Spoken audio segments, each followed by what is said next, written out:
Jim Klauck here on Contractors Stories with another amazing story from an amazing contractor with endless energy. I don't know if Amanda has endless energy, but I'm going to ask that question. Amanda Perkins, how are you? I'm fantastic, Jim. How about yourself? I am living the dream. Thank you so much for joining me here on Contractor Stories today. Endless energy. So when I hear the name of the company, your company, Endless Energy, I'm thinking the people who work there have endless energy. Um, does it, does the name have anything to do with that, or is that just a coincidence? Well, we definitely have to have endless energy to do what we do day in and day out and take care of our customers. But, you know, kind of the funny backstory of the name Endless Energy is that originally this company um, began as a water treatment company in uh, in Philadelphia, and Mm, then it eventually was given to 2 brothers who then had a colorful disagreement, and one brother moved to Massachusetts and determined that he wanted to open up a solar company, hence Endless Energy. uh-huh.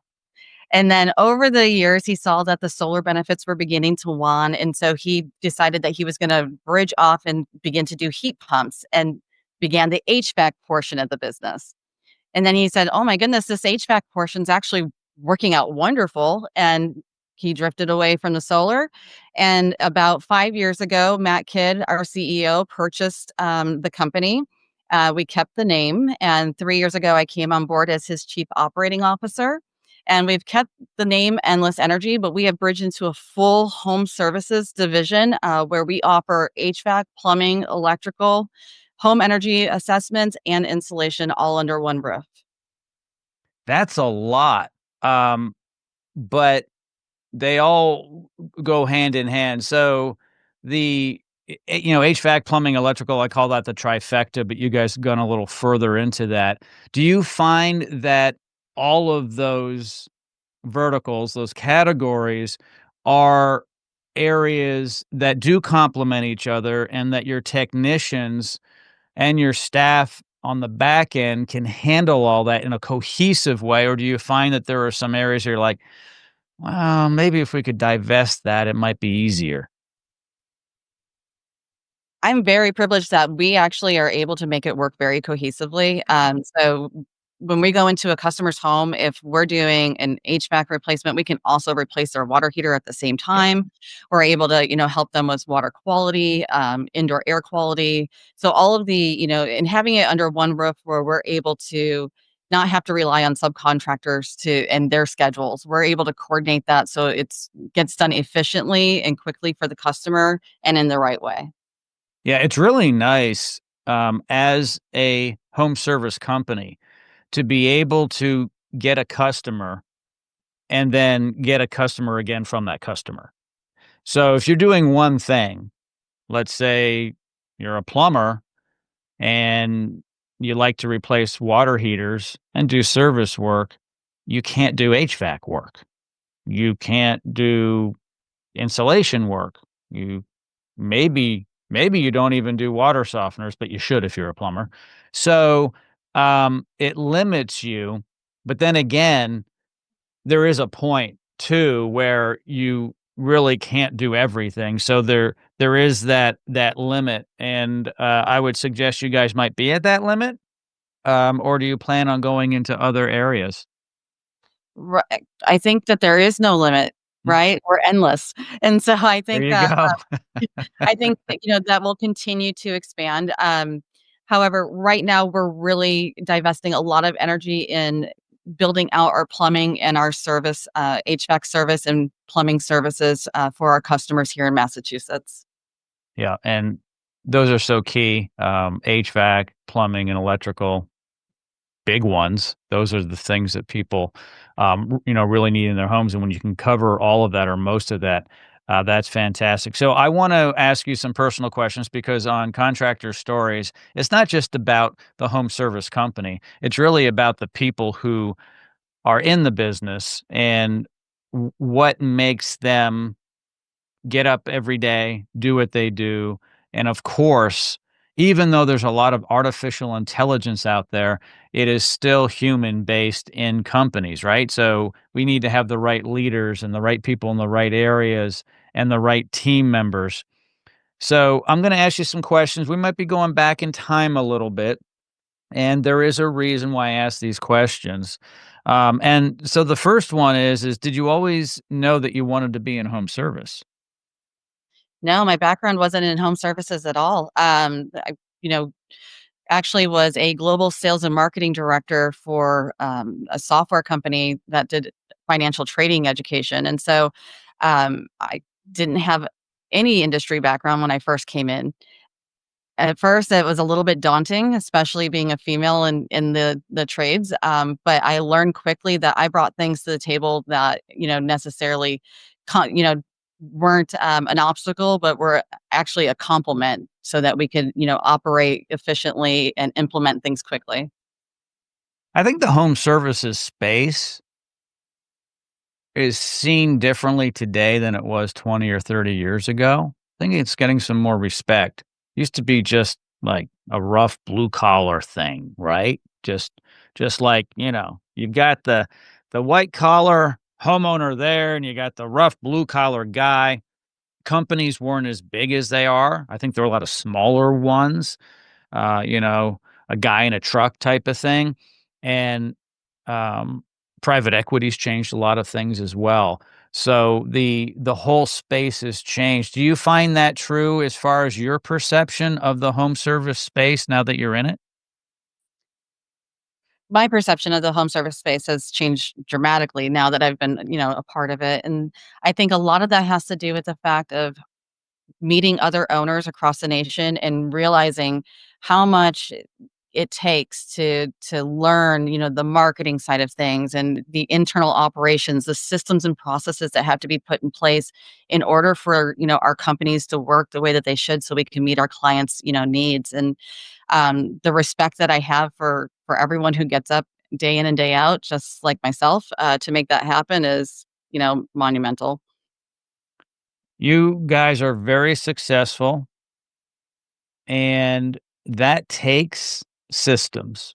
You don't just happen to do the annual volume you guys do in the categories you're in without having systems and goals and training. Can you talk a little bit about how you in management and your team members are staying on track, hitting the goals, putting SOPs in place, constant training, I'm assuming, of technicians and other personnel in the company? Can you just talk a little bit about how that works? Sure. To talk about that, I guess I'll kind of go a little bit backwards. So in about 2022, we doubled in size. And so it very quickly kind of went from a shop that was operating more like a mom and pop shop to now this larger organization, and realizing that, man, we really got to fine tune and bring in and dial in our systems and processes. And all of that begins with people and finding the right people and putting the right people on, in the right key roles within the organization.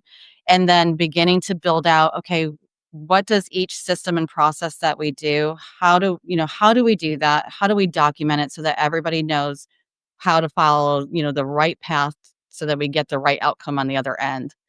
And that's a painful process. When you're going through it, but when you get to the other side of it, man, is it worth it. So we are leveraging technology as much as possible so that we can dial in our systems and processes so that we get clear metrics, which number one important thing to us. And then also that we're, improving our communications both internally and externally. So communications with one another here as a team, and then communications with our customers. Sure. So, Amanda, during that change where the business doubled in size, and obviously all the procedures changed within the company, everything did. Did you lose some personnel, some team members, because they just couldn't handle that change? Because it's very hard for people to, grow within an organization that's grown, meaning all of a sudden it's bigger, it's different. And now, well, wait a second, you just can't do what you want to do. We have these rules, these standard operating procedures. We actually have a manual, we have directives, we have goals. We just can't do it willy nilly. I'm assuming some people couldn't manage that and had to go. Yeah, unfortunately, we did go through a tough period of time where we had to make some really hard decisions, and that did require for us to have to part ways with some folks that were part of the organization right then. And at the end of the day, that it was a tough call to make, but it was the right call. Uh, because I take the responsibility that I have very seriously. There's almost 80 employees here that are counting on me to make sure that I'm, making the right call. And not just them, but it's 80 employees and their families that are counting on me to make the right call every day.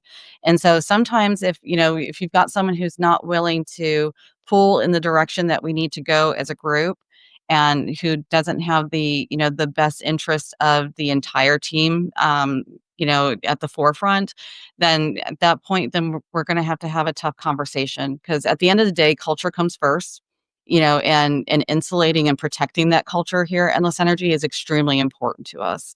And so, we had to make some tough calls. We had to say goodbye to, some nice people that just weren't right, the right fit. And then we had to forward face as we went to the next chapter. Mm. So I had mentioned before we started the podcast that I decided to get off sugar. So some things had to go, right? So I have a new operating procedure. It's like, so I cleaned house in my diet. So it's kind of the same thing, right? It's like you can't stay. It's because you're not going to work with the new system, and it's painful getting off sugar and doing what you did. And it's like anything else when you go through a change in life, maybe you're trying to lose weight, trying to build muscle, trying to work on a relationship. It's challenging, but once you make the change and the people who needed to leave, and the people who are staying know the procedures, the rules, the outcomes, where we're going with the goals, you can then hire to the new standard. Correct. Yes. And I think that we've been extremely fortunate to be able to hire an amazing, especially our senior leadership team. We have just gotten so lucky that we have found these amazing folks that I get to call my peers. And it makes the difference with regard to, every day that you walk in, having that synergy with the people that are around you. And although there are difficult days, it makes it worth it when you've got the right team in place. Yeah, no, absolutely. Who was your biggest influence growing up? Well, that's a great question, Jim. I grew up with a single mom who worked two, sometimes three jobs, and then put herself through nursing school at night so that she could take care of myself and my brothers. And I think that because watching that as I grew up, I think that that really influenced how I operate in life, where nothing has ever been, handed to me. It's you go out and you go and you make it work, and you sometimes have to go through the rough patch to get to the other side, right? But like I said, I take the responsibility of the employees that I have almost like how my mom was taking care of me and my brothers. And so when I show up every day here at Endless Energy, am approaching it kind of with that same work ethic of, hey, you know what? We're going to make this work no matter what we got to do. And you do have a large responsibility to take care of the team members, employees of the organization. Sometimes, as a person in your position, because I'm very familiar with that position, the employees don't understand. They don't appreciate the, I'll just say it, the pressure you're under, because you have to make payroll. You have to make it a good, safe place to work. You have to keep them motivated. Um, and it, it's a it's a job. I mean, that alone is a lot of work because humans have emotions. They're not robots. We are bringing some AI into place for certain things that may replace some people, and that may make some things easier actually. Because when you have humans involved, like I said, they're emotional, and to be able to manage everyone well and then to take care of them and their family is a huge responsibility. Absolutely. Yeah, I think that definitely can relate to what you're saying there, and the amount of the responsibility, and maybe everyone doesn't have, the visibility into what goes on in the back end, right? In some of our roles, but I also think that for those of us that are in, senior leadership roles and own, in founder roles, that we also have to put ourselves in the shoes of our technicians that are out in the field every day. And sometimes we don't have the visibility of what they're going through. And so that's why, the ride alongs and making sure that we are constantly training and that we're constantly understanding both sides and keeping those communication dialogues open is so important. And at the end of the day, it really comes down to relationship building. So if you're keeping, the relationship strong and there's strong communication, you know, when there are those tough days, they're a little bit easier to get over and you're both on the same side, right? Yeah, no, absolutely. We're dealing with humans, and we have to be able to put ourselves in their shoes, so we do need to get in the truck. Everyone should get in the truck, and every once in a while, you should bring the people in the truck into a meeting that they may not ordinarily be in, one that they can, one they can be in, share some of the things that are going on behind closed doors, kinda make it an open deal, because they feel included and they understand what's going on. To a point, sometimes we don't want everyone to know everything, kinda like the federal government doesn't tell us everything because we may not be able to sleep at night, with national security things and so forth, but I think it's important to go both ways, so everyone understands each other's roles and what they're going through. That's the most important thing. Like, what are you seeing out at the house? Um, you know, what's going on in the vehicle? Is it safe and clean, and do you have everything you need? Is it stocked properly? We didn't realize that. I didn't know that you didn't have what you needed. We're going to change that now at the office, and we're going to now bring this into your vehicle, whatever. So I think that's very important. What's your biggest regret? I think my biggest regret, honestly, to be a little bit cliche, I kinda wish I woulda gone into the trades, like, right out of high school. Um, I love this industry, and I wish I would have started it sooner. And I, you know, have now just been in it just a little over 3 years, and I just think there's an incredible opportunity, and I think the passion of the people that I've gotten to know in this industry, has made me fall in love with it, and so I just regret that I hadn't found it earlier. Yes, I'm sure your previous experience, though, gave you a foundation, that's helpful. So I kind of agree with you. When we find something, we're like, gosh, wish I had started that a while ago. But it's never too late, they say, right? It's not. Um, what advice would you give your 20-year-old self? I'm sure there's a difference in your experience level now, in life in general, personal and in business. Hmm. What advice would I give my 20-year-old self? Well, I mean, there's a lot of different things that I could, tell them, especially, how to invest money and how to do different things. Mhm. But I would say that probably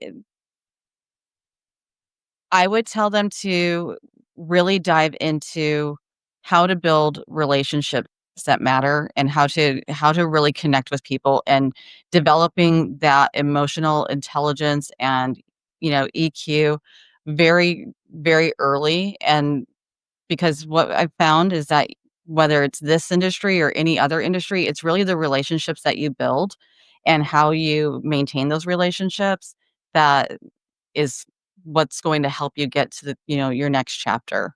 And that's what really matters at the end of the day. It's not how much you earned, or, it's how many people you helped, and how many people that you were able to build a relationship with, whether they be customers or whether they be colleagues. I agree. For me, I was kind of a late bloomer on everything. So, I think about that question too. What would I say?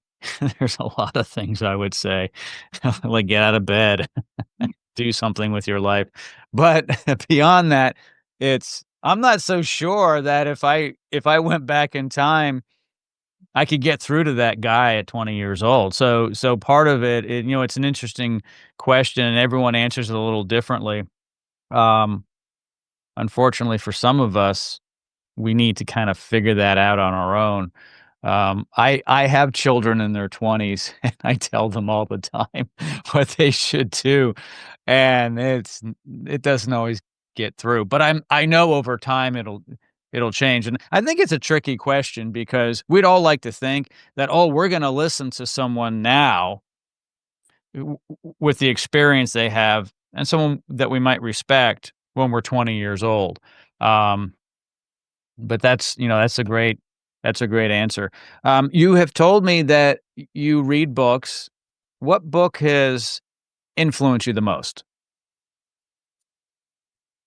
Probably Atomic Habits is probably the one that has influenced me the most, and it just reinforces, what behaviors that you need to continue to do. And I read it again, over and over again, just to kind of reinforce those. But there's so many, Jim. I'm a voracious reader, so Yeah, it's great. my mom used to kick me outside, and in the summertime, and I would actually take a pile of books to the car and sit there and read.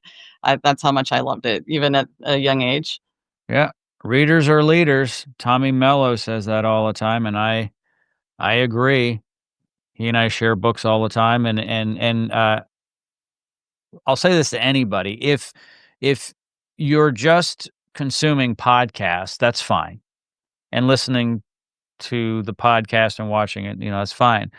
But you should be reading books. And what I do often is I'll listen to the book on Audible, and then I'll buy the book because there's a huge difference in listening versus reading. And then, because I'm tactile, and then I'll open the book, I'll read it, then I'll highlight it, and I'll underline things. And that's just a better way of absorbing it. And then most likely, if it's a book that's a helpful book, a nonfiction book, a business book, I keep that as a reference. I've got, a whole bunch behind me, and all throughout my studio, I've got books. And I read a lot of books, and I write books, and that's something else people should consider, because when you write, you actually learn more because you have to research your field of study. So that's another great way to learn as well. Amanda, what's your biggest win? Ooh, that is a great question.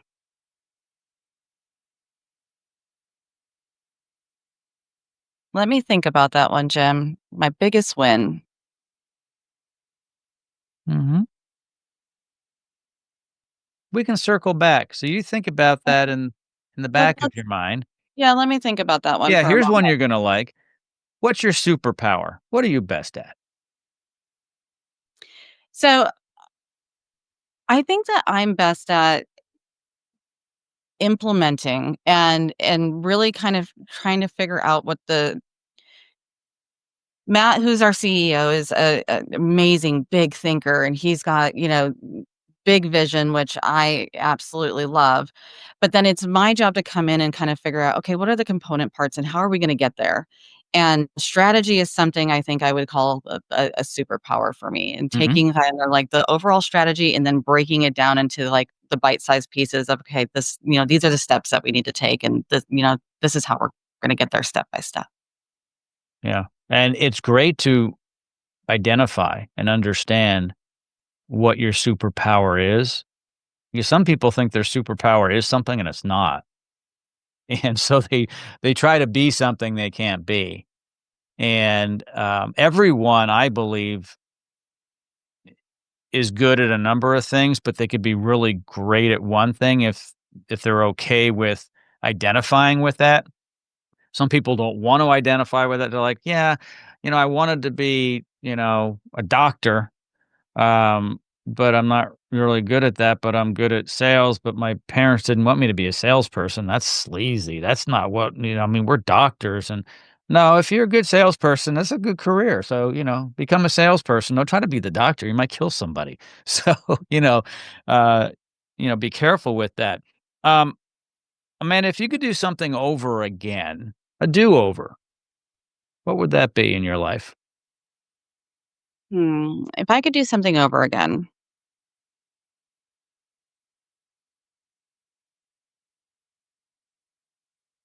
No, I think that really I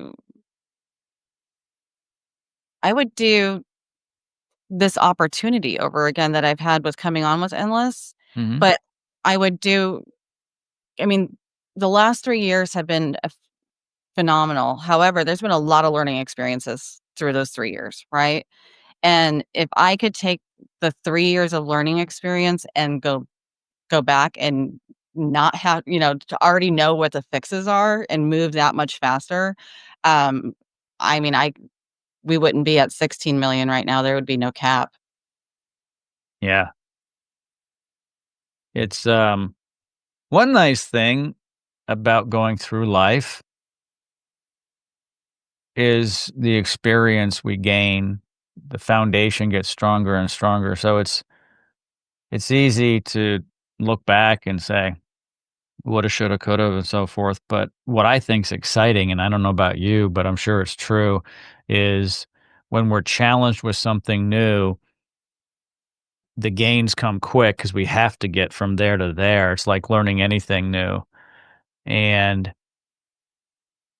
then we continue to learn from our base of experience, and I find that extremely exciting. What about you? I do, the only person that you need to be is yourself, right? And so, like, it really is about, okay, what do I do today that I how do I get better today than yesterday? And sometimes the gain is incremental, and sometimes the gain's huge. Mhm. It just depends on the day and what that day brings. But at the end of the day, you're in competition with no one but yourself, and what you have to do is just continue to grow. And if you stop growing, like you're going backwards. And growth isn't always fun, you know what I mean? Like, sometimes growth is really incredibly difficult, but when you get to the other side of it, it that's all that matters. You're a better person for everybody around you. I agree, but there could be a problem with that. Do you think it's sustainable for the rest of your life?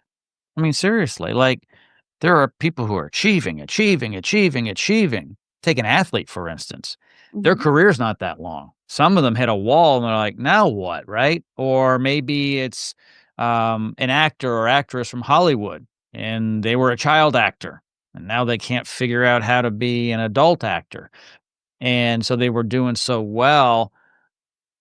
Are you in fear of maybe not always being able to find that next level? No, I think what you have to be okay with is that the level changes, right? Mm. And so, the next chapter might be completely different. You don't know yet, right? And so, um, I think you have to change your definition of what achievement is. And it may not be, what it was in the last chapter. It might not be, reaching a certain income level or reaching a certain, size of your company or, adding on another vertical of home service. It might be that the next chapter is writing a book or or developing the next generation of women in trades. Who knows? I agree. You and I both know Tommy Mello, and he he'll get something in his mind, and he'll have to achieve it. Fast and furious, by the way, whether it's to become a very good ping pong player to beat someone he wanted to beat, or to write a book, or to build Home Service Freedom, which is outside of his A1 garage door business, not to mention that business itself. He's really gotten into health, nutrition, and building his body. And these are things, I think, to your point, where it's not the same thing. It's let's go over here and do something, and then let's go over there and do something, and challenge yourself. And that's what I do personally as well, because I don't know if I could continue in one vertical in my life to continue to beat my past record. But if I go do something else, well, now I've dropped the standard a bit because I'm new at it, and then I can win there. Is that what you're talking about? You go over here and you win and you win.